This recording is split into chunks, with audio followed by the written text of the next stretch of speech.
Olá pessoal, tudo bem? De volta ao assunto transformadores. Nesse nosso encontro de hoje, um assunto importante, importantíssimo no que tange a sistemas elétricos de potência, pela configuração que essa máquina apresenta, nos arranjos em que ela se faz presente, tá? E realmente de uma aplicabilidade tremenda em sistemas elétricos de potência de extra alta tensão, tá certo? Então, eu deleguei essa aula específica para esse assunto, até chamarei de transformadores, módulo especial, pelo que ele significa e pelo que ele representa. Eu vou começar a conversa falando o seguinte, tá? Transformadores de 3 enrolamentos ou de múltiplos enrolamentos, é a mesma coisa, tá certo? Vamos perceber que o de 3 enrolamentos é o que mais vingou, o que mais se encontra, as mais diversas aplicações em potências mais elevadas. Em potências menores, tá certo? Baixas potências, você pode ter vários, múltiplos enrolamentos, como o nome sugere. Mas, como estamos um pouco mais focados aqui em máquinas de potências maiores, ligadas aos sistemas interligados, também de potência, então, sem dúvida, essa configuração é que encontrou mais ibope e mais aplicabilidade. Tá certo? Vou começar essa conversa chamando a atenção de uma coisa que às vezes acontece muito. É comum a gente encontrar pessoas que confundem transformador de 3 enrolamentos com um transformador trifásico.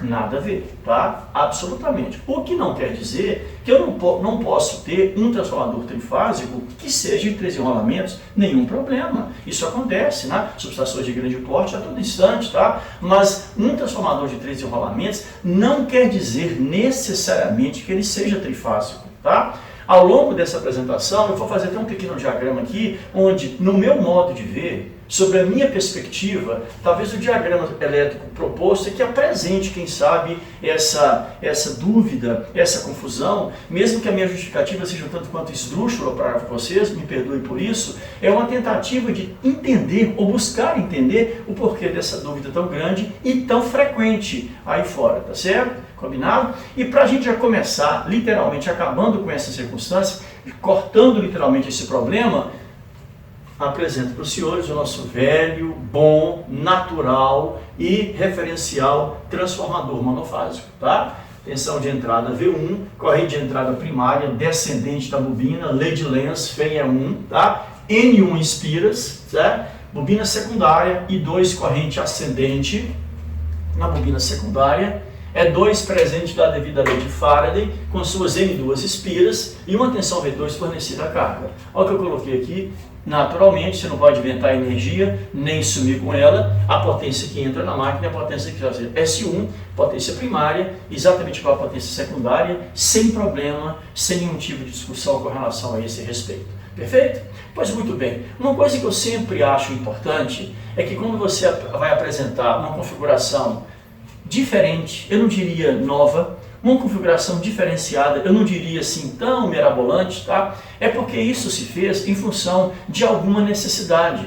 Acredito que a engenharia, sendo uma habilitação tão pragmática, as necessidades, a busca de soluções para os problemas e a viabilidade dos sistemas é que vão fazer com que busquemos situações diferenciadas, configurações alternativas, uma forma de ver a possibilidade de conexões da máquina, né? Desde que você não venha agredir questões como aquelas velhas de sempre, as tensões nominais de cada bobina, tá? As correntes, certo? As polaridades, o sentido das correntes, enfim, coisas dessa natureza. Isso já aconteceu, inclusive, no autotransformador. Nós partimos de uma máquina monofásica como essa, usamos um jumper para fazer uma configuração, uma conexão que até então não era realizada, e a máquina se converteu de um transformador convencional para o alto tráfego e vamos em frente. Foram resguardadas as tensões, as correntes, etc, etc. Percebemos que naquela oportunidade não houve mudança de núcleo e nem nenhum dos seus enrolamentos, ou seja, não havia necessidade nem de recalcular ou de refazer ensaio vazio, ensaio de curto, uma vez que as perdas magnéticas, esterese de Foucault e as perdas do cobre continuavam as mesmas. A máquina não foi alterada em nada. Perfeito? Pois muito bem. Transformador de 3 enrolamentos. O que poderia gerar uma necessidade de uma máquina que apresentasse, então, múltiplos enrolamentos, quem sabe, para se ajustar ou interligar melhor os sistemas? Senhores, analisem ao seu redor sistemas interligados, um país com essa dimensão, tá certo? Hoje nós temos, operacionalmente falando, tensões de transmissão dos mais variados níveis. 240 kV, 345 kV, 440 kV, 500 kV, 750 kV, está chegando a ser uma madeira 800 kV. Verifiquem. E muitas vezes, nos próximos, em regiões, eu diria, periféricas dos grandes centros consumidores, no caso particular, CEMIG, ou seja, a região metropolitana da Grande BH, sendo mais específica ainda, SE Neves, tá certo? Observe que a CCE recebe várias tensões de vários ramos, de 500 kV a 345 kV, tá certo? E distribui, aliás, e propõe para uma subdistribuição na região que envolve a Grande BH, linhas de 138 kV a 240 kV, tá? Sem falar que é possível chegar também e perceber que a subestação desse porte, grandes subestações, precisam até de energia para que ela possa ter o seu próprio suprimento, ou quem sabe até configurações especiais que conferem a pontos estratégicos da malha interligada, como essas subestações, a conexão de equipamentos de manobra que possa ajudar, entre outras coisas, na estabilidade da tensão, tá? Fazer compensação de reativo, tá? Exemplo, os compensadores síncronos, exemplo, os bancos de indutores ou de capacitores para fazer, como eu falei, esse tipo de manobra.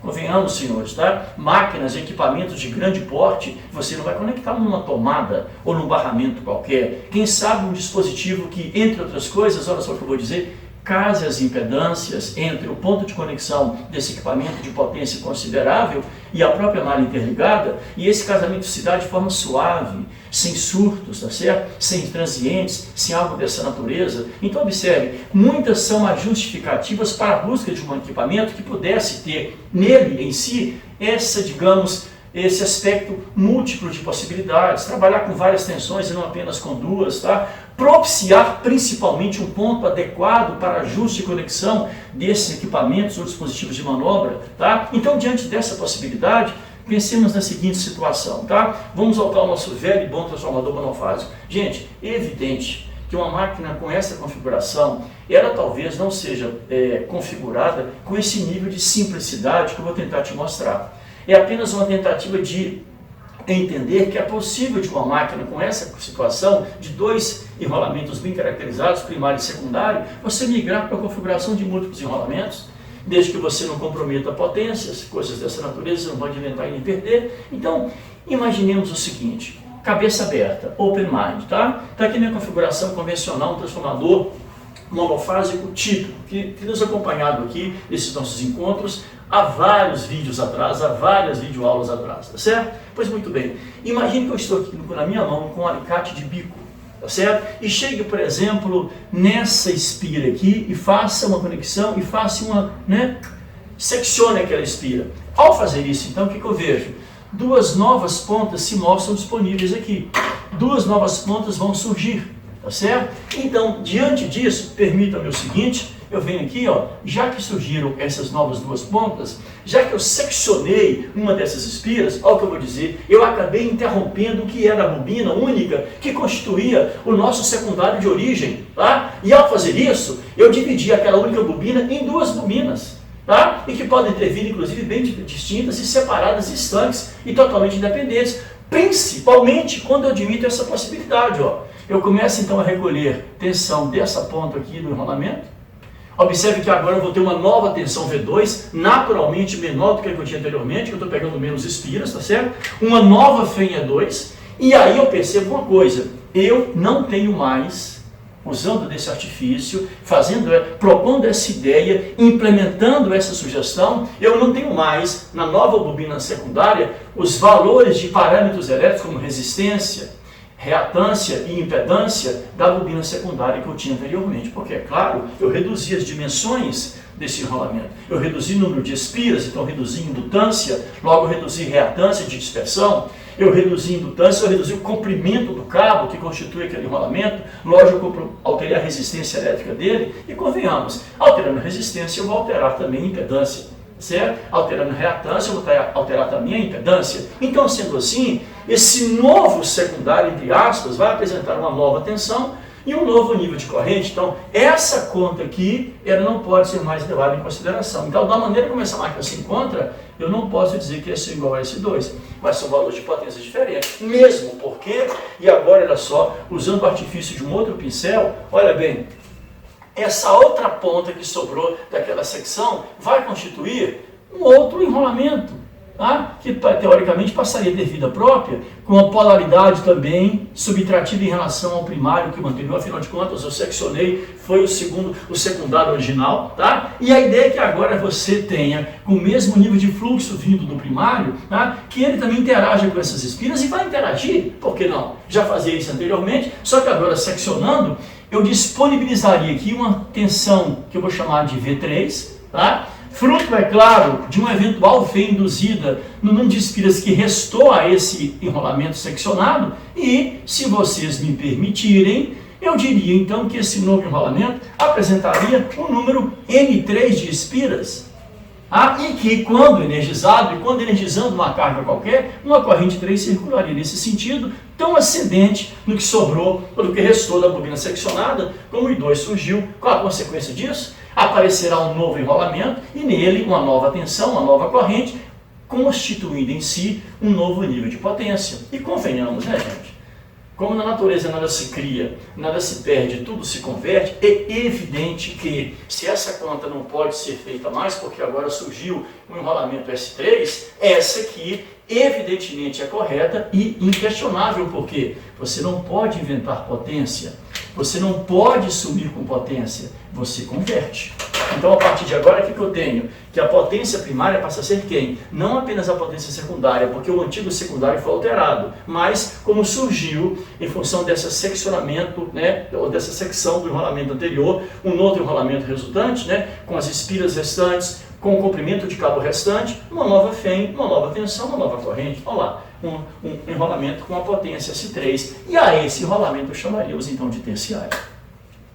E assim nasceu o enrolamento ou o transformador de 3 enrolamentos. Para ter um de múltiplo, gente, secciona esse espira aqui, a secundária original, em vários pontos. Você teria um secundário, um terciário, um quaternário, se vocês quisessem chamar, e vai em frente, né? A princípio, em tese, não há limite para isso, do ponto de vista conceitual, não. Agora, no aspecto prático, é que, repito, em se tratando de máquinas de extra alta potência, sistemas interligados de potência muito significativa, essa configuração se viu muito útil e muito significativa. Exemplo, já que eu citei sistema Neves, você pode estar recebendo 500 kV no primário, disponibilizando 240 kV para o anel que envolve a região metropolitana e 13,8 kV, por exemplo, para partir motores síncronos ou compensadores síncronos para fazer correção de reativo na própria subestação.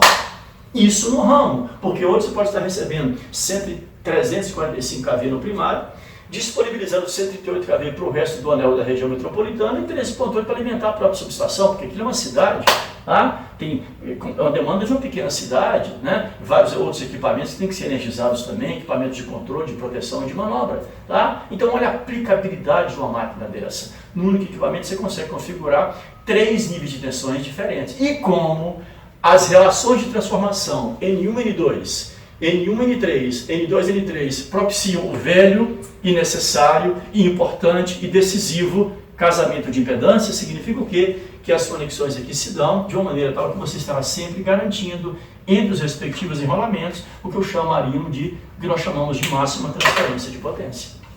Sobre essa perspectiva, sabe como é que eu, Marcos Vinícius, engenheiro eletricista que sou, gosto de ver o transformador de 3 enrolamentos como um 3 em 1. Exatamente, porque ora eu posso querer analisar, por exemplo, a configuração de primário para secundário, esquecer o terciário, posso fazer isso? Evidentemente. Tá? Claro que a potência vinculada a quem? Eu pego um percentual da potência primária, aquela relativa a S2, tá?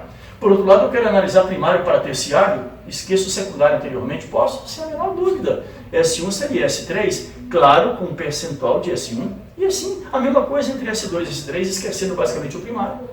Ou que seria o enrolamento primário original, tá certo? De uma forma geral, pensando em sistemas de extra alta potência, Marcos, como é que você vê essas relações de potência aqui e fora? Eu diria que 100% da potência está no primário de fato. 80% a 90% da potência estaria no secundário e o restante no terciário. Tá? É comum, Marcos, encontrar transformador de 3 enrolamentos em que a potência do secundário seja metade do primário e o terciário a mesma metade? Em sistemas de extra alta potência, muito pouco comum. Em transformadores de pequeno porte, em instalações mais, digamos assim, residenciais, comerciais e tal, ou industriais em particular, é provável que isso aconteça, tá certo? Mas não é muito usual. O mais usual é que a configuração se dê com essa distribuição de percentual de potência.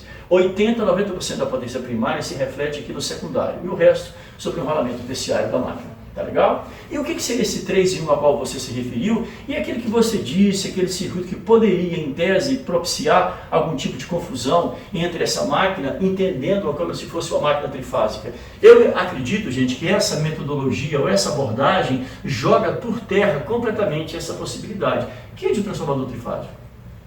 Nós partimos de um mono, de uma fase só, apenas seccionei o segundo lado e providenciei com isso o terceiro enrolamento, nem sequer uma segunda fase. Tá legal? E mesmo porque, olha que coisa interessante, quando energizamos esse circuito aqui, o primário, aquela corrente de estação típica que depende exclusivamente da relutância do circuito de acoplamento entre as partes envolvidas, em quaisquer circuitos acoplados magneticamente, toda a corrente de estação depende basicamente de quem? Da relutância do circuito. Percebemos uma coisa interessante, essa corrente primária, né, no aspecto descendente, lei de Ampère, observa esse fluxo aqui, gente. O fluxo oriundo da corrente de estação primária, ele continua circulando pelo núcleo como outrora. Não houve mudança do núcleo da máquina, não houve mudança de aço silício. Então significa o quê? Que no que diz respeito a perdas magnéticas, Thérèse Foucault, e de corrente de estação, não há mudança nenhuma relativa ao transformador de 3 enrolamentos, o autotrafo ou ao transformador original, que em tese definiu cada uma das duas configurações que nós estamos comentando. Tá? Então não há nem necessidade de você fazer um ensaio vazio. Agora, no que diz respeito a ensaio de curto-circuito, sem dúvida, visivelmente, que a impedância secundária não é mais aquela de outrora. Mesmo porque apareceu até uma nova impedância que nem existia. Tá? Então, evidente que teremos que providenciar para essa máquina ensaios de curto-circuito, porque eu agora quero saber quem que é o novo Z1, quem que vai ser o novo Z2, porque o Z2 não tem o valor de antes, tá? E quem seria esse Z3 que nem existia, tá? Mas vamos conversar sobre isso. Antes de abordar esse assunto, eu queria apenas colocar a questão do circuito equivalente, que poderia, em tese, quem sabe eu que estou elucubrando, tá? Causar ou propor essa pequena confusão entre os transformadores de desenrolamentos e os trifásicos, tá certo? Então, para que o desenho fique mais, né, ajustado e sem que ele fique muito compactado e não cause dificuldade de visualização, eu vou apenas aproximar um pouquinho mais essas expressões que eu havia colocado aqui. Essa expressão começou sendo assim com a máquina convencional, depois percebemos que com a secção da bobina secundária que deixou de ser verdade, e aí com a utilização ou com a proposta dos 3 enrolamentos, isso aqui passou a ser a verdade, então, a ser avaliado, né? Que a potência primária seria então a potência secundária mais a nossa potência terciária. Perfeito? Olha o que eu disse há pouco, né? Que naturalmente as relações de espiras N1, N2, N2, N3, N2, N1, N3 iriam propiciar essa máquina o comportamento que eu chamei de 3 em 1. Como assim 3 em 1? Senhores, se o fluxo magnético proveniente da corrente de estação ele migra para o núcleo que é comum aos enrolamentos, eu diria que esse núcleo é o nó magnético comum entre as 3 malhas. Porque se o fluxo é a grandeza elétrica equivalente, né, no circuito magnético à corrente no circuito elétrico, eu posso encontrar as leis de Kirchhoff dos nossos, por exemplo, na distribuição de fluxo magnético. Então eu vejo que o núcleo, quem sabe, seja exatamente esse nó em comum entre os 3 enrolamentos, onde há um certo nível de convergência. Então permitam-me representá-lo assim. Quem seria esse super nó de fluxo, uma vez que o fluxo está para o circuito magnético, assim como a corrente está para o circuito elétrico? Esse nó onde os fluxos oriundos de cada enrolamento ou as correntes de cada enrolamento iriam entrando e saindo, constituindo a lei de Kirchhoff dos nós, corrente e fluxo, por que não dizer? Então, sendo assim, me permito sugerir o seguinte: malha de entrada. Ora, não houve mudança na bobina de primário, isso é fato. Então, o que nós temos aqui? A resistência elétrica da bobina primária e a sua eventual reatância de dispersão. Que tal isso, né? Ok, perfeito, nada a considerar. Temos aqui o V1, a impedância de entrada e o eventual corrente 1, migrando para aquele super nó de corrente ou de fluxo, dependendo da ótica que você quer avaliar, se é uma ótica magnética ou uma ótica elétrica. Tá? E esse seria a representação do circuito equivalente, elétrico equivalente desse transformador de 3 enrolamentos. Perfeito? Ok? Então vamos lá. Como todo bom transformador, a ideia é você refletir as grandezas elétricas de um lado para o lado que você energiza, tomando a relação de transformação como referência, evidentemente. Então me permitam isso aqui. Aqui então nós teríamos a resistência do secundário com a sua reatância de dispersão. Claro que refletidas pela relação de transformação. E uma corrente 2 também refletida circulando por aqui, indo para onde? Olha isso, mantendo a cor do pincel, até para você fazer a devida consideração entre um circuito e outro. Que tal isso aqui? Ó? Bobina primária, com sua polaridade pré-estabelecida e seu número de espiras, né? Através do núcleo, evidentemente, né? Conversando eletromagneticamente com quem? Com a bobina secundária, com a sua polaridade definida, seu número de espiras, para aqui a nossa tensão V2. Tá? Tranquilo, né? Teremos o nosso E1 aqui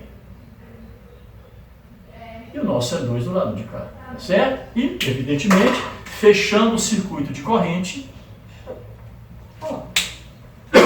Aí estaria a relação, então, que se estabelece e se verifica entre a bobina primária e a bobina secundária, com eventual carga conectada nesses terminais, tá certo? Só que nem só de secundário vive o outro lado dessa máquina, mas também de terciário. E como aconteceu entre o N2, refletindo a impedância secundária aqui, por que não? Por que não? Por que não?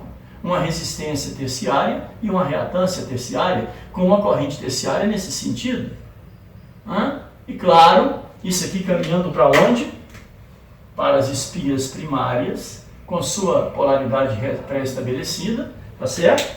Usando o mesmo núcleo como interface, tá? Se relacionando com quem?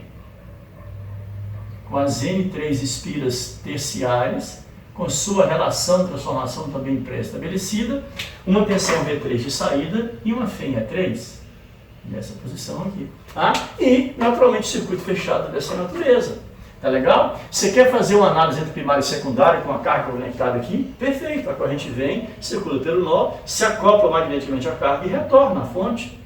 Se você quiser avaliar entre primário e terciário, carga conectada aqui, problema nenhum, a corrente vem, se relação transformação, se relaciona com a carga e retorna à fonte.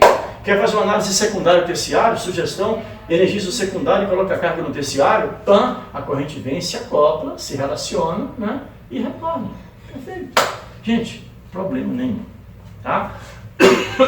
Então, como eu disse a vocês, eu acredito, eu entendo, eu acho que talvez, eu repito, eu estou elucubrando, esse nó de convergência é que talvez possa ter induzido alguém a pensar assim, aquilo me parece uma configuração em estrela.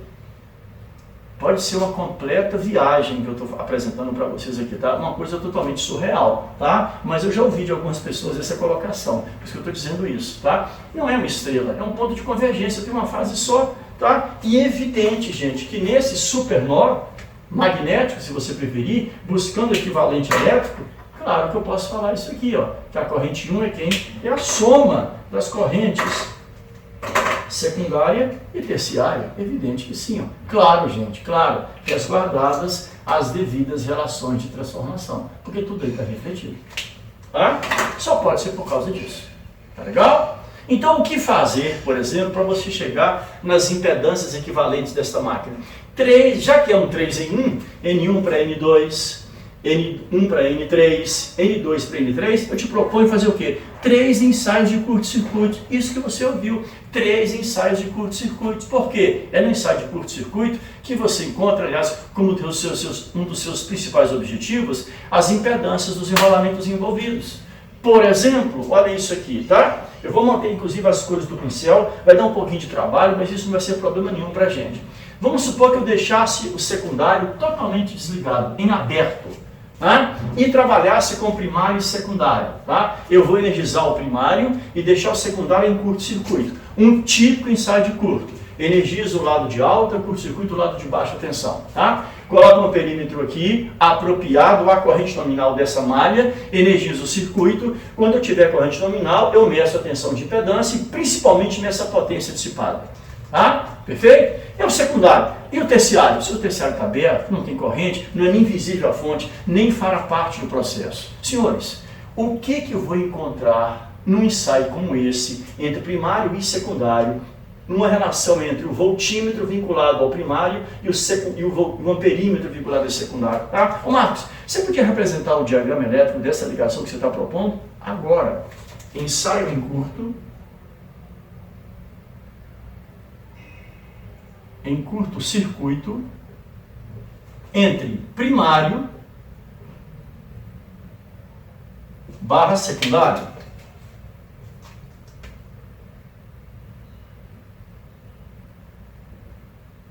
Perfeito? Seria o quê? Ou como? Olha isso aqui, por exemplo. Está aqui o nosso circuitozinho, o nosso transformador, né? O nosso diagrama dele, a nossa representação. Aqui estaria o nosso primário, tá? Esse primário vai ser alimentado naturalmente por uma fonte de tensão variável, o nosso autotransformador variável, por exemplo, tá? Vão fazer com que eu passe por um amperímetro, que vai medir a minha corrente, e um voltímetro estrategicamente colocado aqui para medir a minha tensão de impedância, tá? Perfeito? Aqui as nossas N1 espiras, polaridade bem definida. O secundário desta máquina, aqui, N2 espiras, com um jumper de cobre, tá? Sem a menor dúvida, se a potência do primário é ser maior, né, que qualquer uma delas, o primário é o lado de alta tensão, então eu vou energizá-lo e vou curto-circuitá-lo o lado de baixa, que seria então o meu secundário. E como estaria o terciário, senhores? Aberto, tá? Lógico, não visível à fonte. Então eu pergunto, o que será resultado da relação entre este voltímetro e este amperímetro nesse ensaio? Sem dúvida, a impedância equivalente. Tá? É o resultado de qualquer relação voltímetro, amperímetro, de qualquer ensaio de curto-circuito. Agora, como se trata de uma máquina, de 3 máquinas em uma, é interessante você, de certa forma, caracterizar melhor quem será essa impedância equivalente, que ela não vai deixar de ser nunca. Em qualquer ensaio de curto, você encontra de fato, volt por ampere, a impedância equivalente dos enrolamentos envolvidos. Então, seria quem esse Z é? A impedância equivalente entre primário e secundário, muito conhecida como Z12, que seria quem, como nós sabemos, quando você energiza o lado de alta com o lado de baixo em curto, né, o circuito equivalente acaba colocando essa impedância em série com essa, tá certo? Então seria quem? Seria a impedância do primário mais a impedância secundária, tá lá. Evidentemente essa impedância secundária é refletida. Tá? Se fosse um transformador convencional, o monofásico original, vamos por aí, porque casador de impedância, Z1 realmente diferente de Z2, mas Z1 igual a Z2 linha. Z1 era metade, chegava no Z2 pela relação de transformação, só que o Z2 não é mais esse valor. Eu seccionei a bobina secundária, então eu estou com uma equação e 2 incógnitas. O que eu seria obrigado a fazer? A partir por segundo ensaio de curto-circuito. Seria quem? Um ensaio entre primário e terciário. Eu faria o quê? Continuaria alimentando o primário, tá certo? E fazer o seguinte, ó, tiraria o jumper agora do secundário e colocaria o jumper no terciário, deixando o secundário em aberto, tá? Então, que tipo de relação, que tipo de quociente este mesmo voltímetro e esse mesmo perímetro vão me dar? Com certeza, impedância equivalente. Isso é ensaio de curto-circuito, gente, tá? Só que, como agora eu tenho um terceiro enrolamento que nem existia na máquina original, quem é interessante frisar de quem seria a impedância equivalente dos enrolamentos envolvidos. Então, que tal a impedância Z1 seria a impedância Z13 entre o primário e o terciário? E claro, seria quem? A soma da impedância primária mais a impedância do enrolamento terciário, Z3. Tá certo? E eu vejo o seguinte, apesar de já ter feito o segundo ensaio de curto-circuito, eu estou com 2 equações e 3 incógnitas, Z1, Z2 e Z3.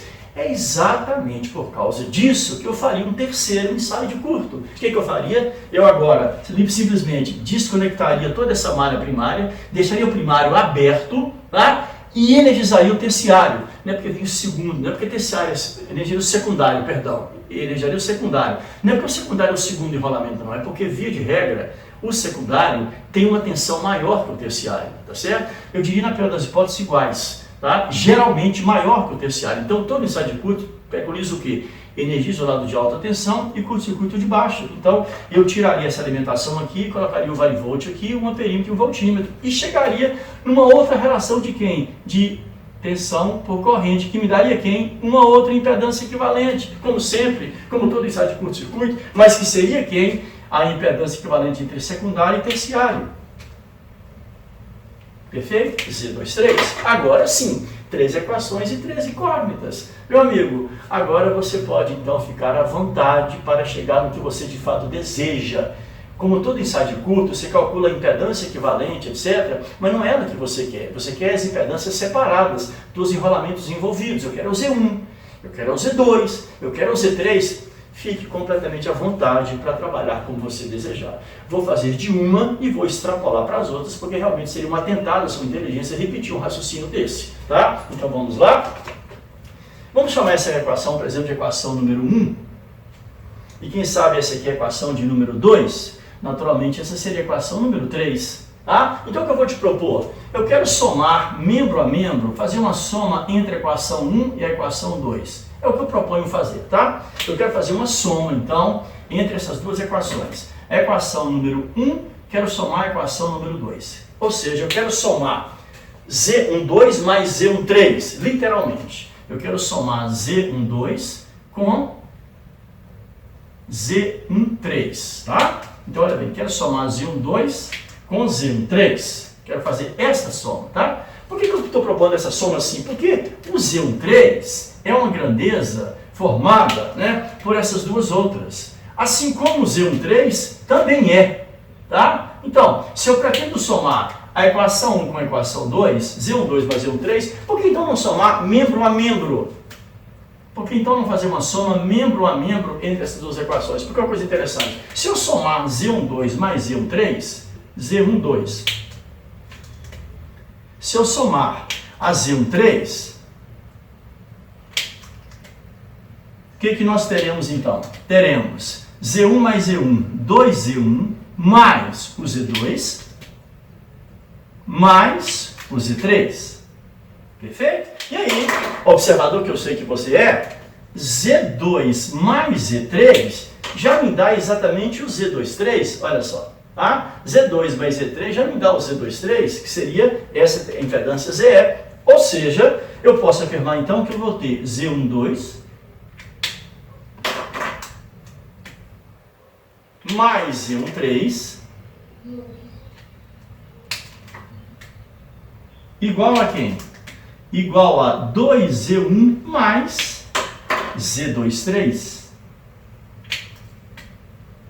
Ou, se você preferir, né, o 2Z1 seria Z12 mais Z13, jogando para cá, evidentemente, menos Z23. Ou seja, com essa simples, singela, né, e natural, né, álgebra, você chega então que a impedância da bobina do primário de um transformador de 3 enrolamentos é quem? É meio de mais Z13 menos Z23. Isso em ohms, evidentemente. Certo? Tá? Uma dica: quando você tem intimidade com o equipamento, trabalha com ele mais a miúde, tá? Você vai começando a perceber esses sinais. Olha só, eu estou calculando o Z1. Observe que as impedâncias que dependem de Z1 foram todas aditivas no processo.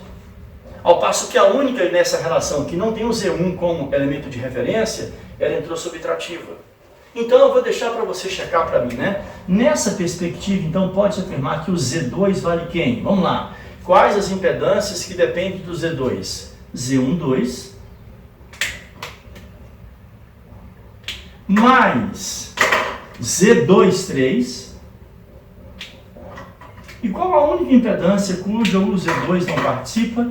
Menos Z13. Isso em ohms. Então seria interessante você dar uma checada nisso daí. Tá? E quem seria o Z3 nessa linha de raciocínio? Tá? Quem seria o Z3 nessa linha de raciocínio? Meio de quem? Z13 mais Z23 menos Z12. Perfeito? Então eu espero que esse nosso papo tenha sido útil, tenha ajudado você a descortinar e, de certa forma, tirar determinadas ideias pré-estabelecidas equivocadas. E ideia que um transformador de enrolamentos, ele é um transformador monofásico convencional, em que você disponibilizou mais um enrolamento, e para conhecer cada uma das impedâncias você trabalhou, né, com 3 ensaios de curso separadamente, e dessa forma você chega nas impedâncias de cada um dos enrolamentos. Posso ter transformadores trifásicos, desenrolamentos, mas é evidente que posso. Agora, o que não quer dizer que um transformador de desenrolamentos seja um transformador trifásico a priori. Está aí o exemplo para você, tá bom? Essa vídeo foi uma aula especial, atendendo a alguns pedidos que eu tenho recebido aí de vocês para conversar um pouquinho sobre essa configuração. Perfeito? Tomara que tenha sido útil e proveitoso. Um grande abraço, fique em casa, fique em paz, saúde e paz.